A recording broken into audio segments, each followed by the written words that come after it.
Ladies and gentlemen, you are watching yet another episode of Lima Shenanigans of 1977. It's Thursday night, and you know what that means. It's time for your TNA Event Center Wrestling Report. And now here's the man to give you that report, Mr. Eric M. Lima. Thank you very much, Mr. Announcer, sir. Well, hello there, everyone. Welcome to yet another episode of Lima Shenanigans 1977. Episode 1933 of the show. Hope you guys are having a wonderful, wonderful night.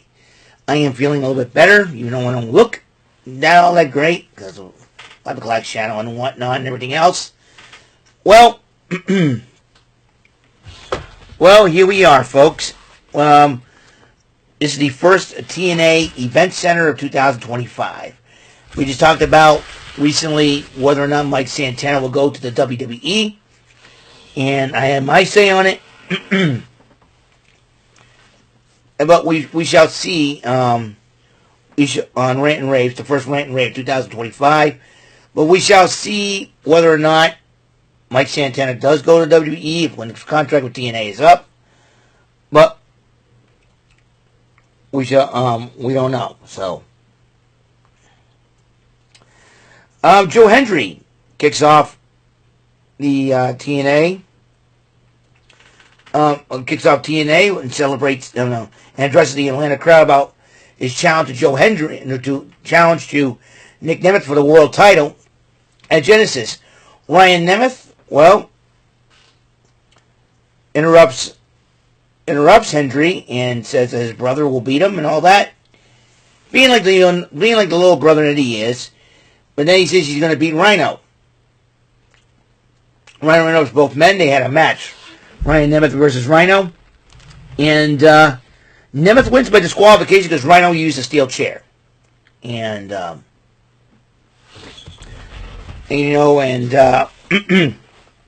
so there's that. I'm trying to take out my,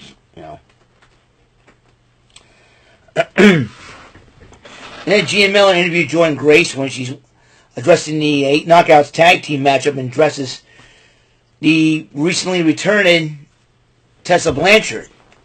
So, a little bit of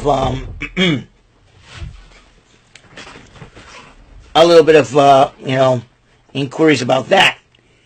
The Rascals cut a promo on the Hart. Excuse me. The Rascals cut a promo on the Hardys, and they're thinking about going facing the Hardys. Hardys interrupt them and say, "Hey, how about this? Us versus you for the tag titles in Genesis."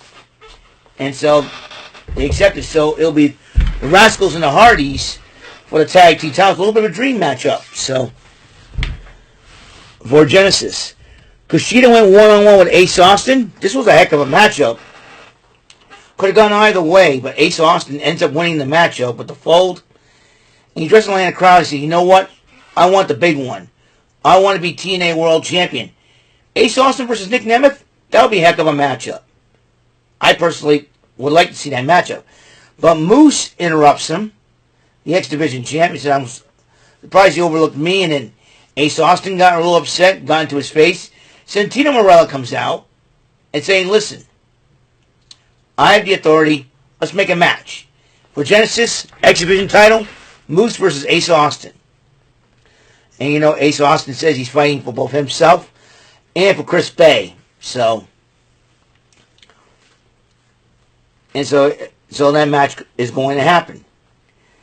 Eric Young, Steve Macklin, and Jonathan Gresham were all ticked off. I said, "What are we going to do?" And then you got Eddie Edwards, Brian Myers, and JDC interrupting them, standing in their way, and they decided, well, let's brawl. So they all brawl in the locker room. And then they had a TNA Plus moment of the week we talking about a few years back. The Hardys versus DK versus the DCC. And the Nemeth brothers were talking, and Rhino interrupts them. And then Santino Marella makes a tag team matchup. Next week, Joe Hendry said, so it'll be Joe Hendry and Rhino versus the Nemeth brothers. Mike Santana comes out with the Atlanta crowd. Addresses the Atlanta crowd. The Northern Armory interrupts Santana. I think Mike Santana still ticked that Josh Alexander, but then Mike Santana kind of walked away from it, being very smart and wise. And then Jordan Grace was getting ready for a matchup, but she was looking out for Tessa Blanchard. Macho Slam pitches Spitfire, tell her, hey, our match is next. We're ready to go. Santina Morella goes,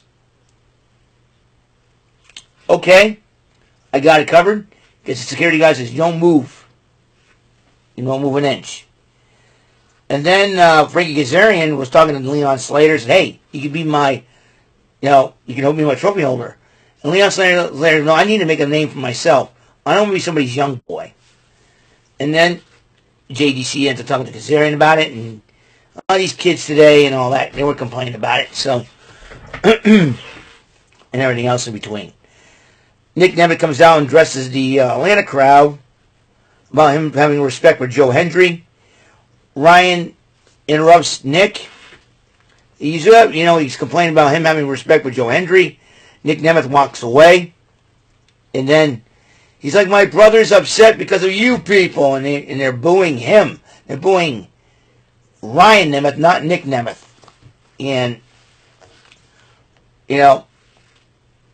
but then somebody from security that was supposed to watch for Tessa Blanchard was taken out. Who took him out? Who took out security? No. And then there's an 8 knockouts tag team matchup. Jordan Grace, the TNA Knockouts champ, Knockouts World champ Monster Slamovich, and the Knockouts World Tag Team champs Spitfire. That's Dane Luna and Jody Threat taking on Tasha Steelz, Rosemary, and the By Elegance connection of Ash and Heather. And this was a heck of a matchup. Brawl spilled out all over the place. But in the end, Monster Slamovich pinned Tasha Steelz 1, 2, 3 to give her team the victory.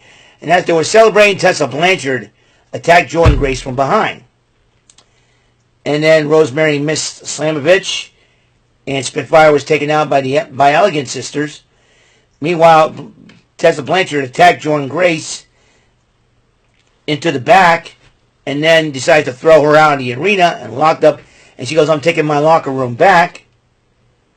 And in the end, Ash and Heather by Elegance held the Knockouts Tag Team titles. Now, when Tessa Blanchard slammed the garage door on Jordan Grace, what does it mean? Is Jordan Grace done with TNA contract-wise? And if so, is she going to head to the WWE? Which I would love to see that. If Jordan Grace does head to the WWE, I expected, if she wants to start in NXT, her versus Zarya would be a heck of a start. But then I think, you're probably going to see Jordan Grace, if that's the case, Jordan Grace by mid-year, be in the WWE, possibly on Raw or SmackDown. So start off in NXT.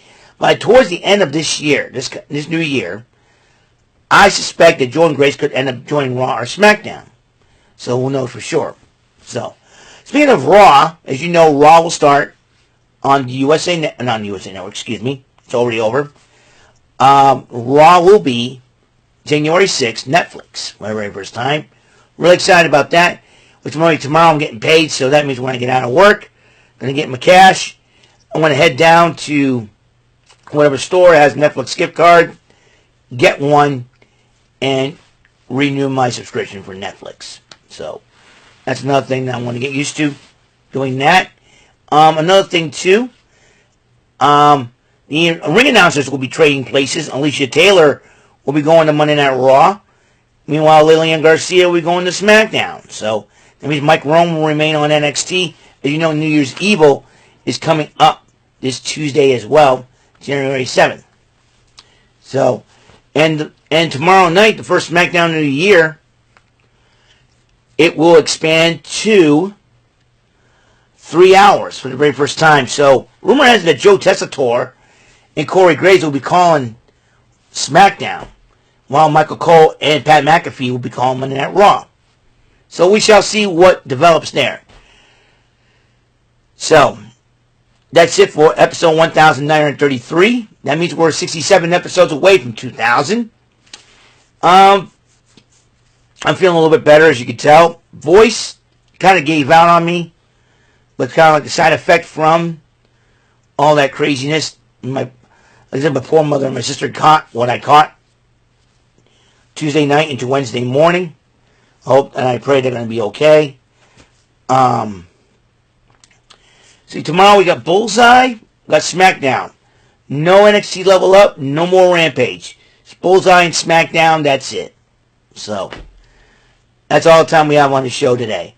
Thank you for tuning in, and I will see you in the next episode of Eric Lima Shenanigans 1977. And until that next episode comes rolling around, Mr. Announcer, take us home. That is all for today's episode. This is your announcer speaking for Eric Lima Shenanigans of 1977. A Big Beefy E, doing for Bob Saget Productions, and in association with Arabian Bofa Telepictures and Distribution. Thank you for watching today's episode. Tune in next time for another episode of Eric Lima Shenanigans of 1977. Goodbye for now.